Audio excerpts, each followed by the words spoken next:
Tinamaan hindi lang sa kamao kundi pati sa parusa. Sinuspende ng MPBL Commissioner's Office si Arwin Santos matapos masangkot sa panununtok kontra kay Tonton Bringas ng Jansan Warriors sa kanilang playoff matchup noong Lunes.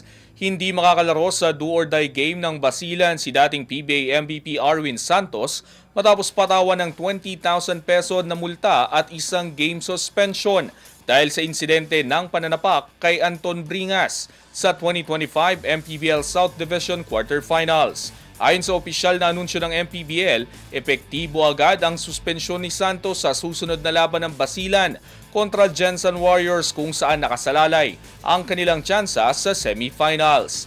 Kung matalo ang Basilan, tuluyan nang matatapos ang kampanya ni Santos sa season na ito.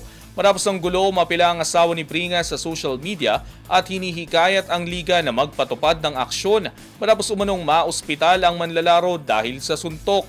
Gayunman, ilang fans ang nagsabing nagkaroon din ng provokasyon mula kay Bringas kaya't uminit ang tensyon bago ang insidente. Sa ngayon, nananatiling malaking tanong kung paano makaka-recover ang Basilan sa pagkawala ng kanilang veteranong leader sa isa sa pinakamahalagang laban ng kanilang season.